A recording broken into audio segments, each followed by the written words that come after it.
Hello everyone, आज हम बात करेंगे हर्ट्ज तथा लेनार्डे के प्रयोग के बारे में। तो इनका प्रयोग क्या था, चलिए बात करते हैं कि हर्ट्ज तथा लेनार्डे ने प्रकाश वैद्युत प्रभाव का प्रायोगिक अध्ययन किया। एक आप चैप्टर पढ़ोगे प्रकाश वैद्युत प्रभाव, है ना। तो उन्होंने हर्ट्ज और लेनार्डे ने क्या किया, प्रकाश वैद्युत प्रभाव का एक एक्सपेरिमेंटल अध्ययन कर दिया, है ना, अध्ययन कर लिया, उसी को उसने प्रेजेंट कर दिया। ठीक है, तो हर्ट्ज तथा लेनार्डे ने प्रकाश वैद्युत प्रभाव का प्रायोगिक अध्ययन किया था।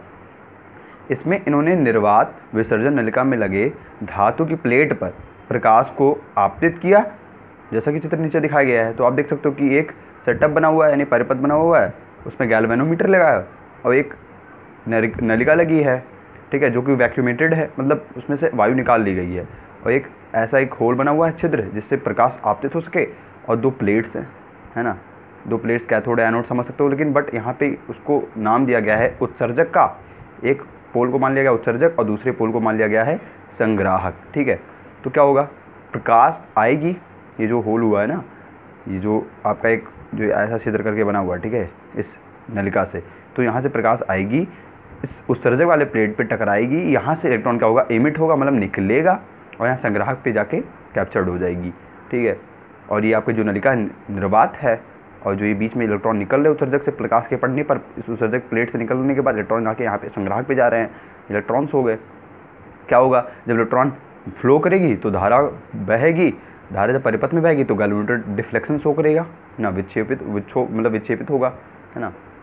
तो यही प्रोसेस है। तो इसका प्रयोग निष्कर्ष क्या निकलता है कि प्रयोग द्वारा देखा गया, जब हर्ट्ज तथा लेनार्डे ने प्रयोग किया तो ये देखा उन्होंने कि पहला पॉइंट ये कि प्रकाश के पड़ने और इलेक्ट्रॉन के निकलने में बहुत कम समय लगा, है ना, लगभग 10⁻⁹ सेकंड से भी कम समय लगता है।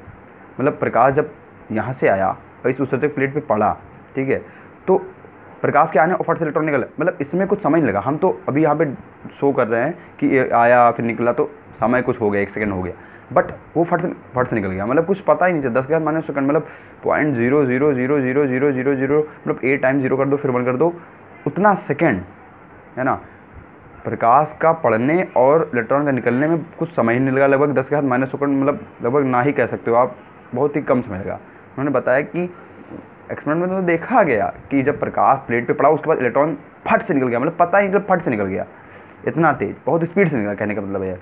अब दूसरा पॉइंट क्या है कि आपतित प्रकाश, जो आपतित मतलब आती हुई जो है ना, जो आ रही है इस होल से और उत्सर्जक पे आ रही है ना, अगर उसकी आवृत्ति बढ़ा दीजिए, मतलब उसकी फ्रीक्वेंसी बढ़ा दीजिए, ठीक है। अगर आप जैसे फ्रीक्वेंसी का मतलब क्या है कि अगर 1 सेकंड में 2 आ रही थी तो 1 सेकंड में 500 कर दिया हमने, या 1 सेकंड में 20-25 कर दिया, है ना, फ्रीक्वेंसी बढ़ा दिया, है ना, फ्रीक्वेंसी बढ़ा दिया, तो उससे क्या हुआ कि जो उत्सर्जित जो इलेक्ट्रॉन है, जो भी इस उत्सर्जक से निकलने इलेक्ट्रॉन, उनकी गतिज ऊर्जा बढ़ गई, मतलब ज़्यादा एनर्जी कैरी करने लगे वो, है ना।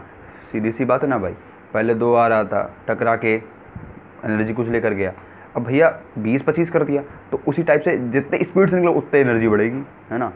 खट से निकला तो एनर्जी बढ़ गई। क्या हुआ कि आपतित प्रकाश की आवृत्ति बढ़ाने से उत्सर्जित इलेक्ट्रॉन की गतिज ऊर्जा बढ़ जाती है, अर्थात प्रकाश आवृत्ति इज डायरेक्टली प्रोपोर्शनल टू उत्सर्जित इलेक्ट्रॉन की गतिज ऊर्जा। आप इसको रिप्रेजेंट कर सकते हो कि प्रकाश आवृत्ति को न्यू से, और प्रोपोर्शनलिटी लगा लो साइन, और के यानी गतिज ऊर्जा हुई, पोटेंशियल काइनेटिक एनर्जी, ओके, यानी कि न्यू जो होता है वो डायरेक्टली प्रोपोर्शनल होता है काइनेटिक एनर्जी के, है ना। जितने ज़्यादा फ्रीक्वेंसी बढ़ाओगे उतने ज़्यादा इलेक्ट्रॉन की गतिज ऊर्जा बढ़ती चली जाएगी। जो इलेक्ट्रॉन निकलेगा उत्सर्जक से, उत्सर्जक प्लेट से जो निकलेगा प्रकाश आने पर, अब फ्रीक्वेंसी कम वाली डालो तो आराम से निकलेगा, मतलब आराम से कहने का मतलब नहीं, मतलब निकलेगा तो तेज़ी से ही, हर केस में तेज़ी निकलेगा, बट यहाँ पे अगर कम फ्रीक्वेंसी वाली डाल लो तो कम एनर्जी लेके निकलेगा इलेक्ट्रॉन, ज़्यादा फ्रीक्वेंसी वाली डाल लो तो इलेक्ट्रॉन की जो एनर्जी होगी ज़्यादा वाली होगी। अब हमारा तीसरा पॉइंट क्या है कि एक निश्चित न्यूनतम आवृत्ति से कम आवृत्ति की प्रकाश को आपतित करने पर कोई इलेक्ट्रॉन उत्सर्जित नहीं होगा। मतलब जो ये फ्रीक्वेंसी है ना, ये सेट है ना, कि इतने पे ही, मान लिया फ्रीक्वेंसी 50 हर्ट्ज है ना, 50 हर्ट्ज पे ही इलेक्ट्रॉन निकलेगा इस उत्सर्जक प्लेट से, ठीक है। तो अगर उससे आपने कम डाल दिया, 49 कर दिया, तो इलेक्ट्रॉन नहीं निकलने वाला, है ना, इलेक्ट्रॉन नहीं निकलने वाला, या एक फिक्स आवृत्ति पे इलेक्ट्रॉन निकलेगा, है ना। अब 49 ये सब कुछ नहीं है, जैसे आप ये भी सोच सकते हो कि हमने मान लीजिए 50 हर्ट्ज की आवृत्ति की प्रकाश डाली, तो 1 सेकंड तक डाला, इलेक्ट्रॉन निकल गया। अब हम 49 डालना चाह रहे हैं, हमारे पास 49 ही है ना, और उसको हम 2 सेकंड डाल दें या थोड़ा सा ज़्यादा डाल दें, है ना, ज़्यादा समय तक, तो कुछ नहीं होने वाला भैया। भैया मेन फ्रीक्वेंसी पे डिपेंड करता है ना, एक फिक्स फिक्स चीज़ के लिए, फिक्स आवृत्ति के लिए आपका इलेक्ट्रॉन निकलेगा, है ना। सबकी प्लेट्स के लिए, सभी उत्सर्जक के लिए फ्रीक्वेंसी सेट होती है, उसी से निकलेगा। आप उससे नीचे आगे पीछे करोगे तो फिर कुछ काम नहीं बनने वाला, इलेक्ट्रॉन नहीं निकल पाएगा। प्रकाश की आवृत्ति बढ़ाने से इलेक्ट्रॉन की गतिज ऊर्जा बढ़ जाती है।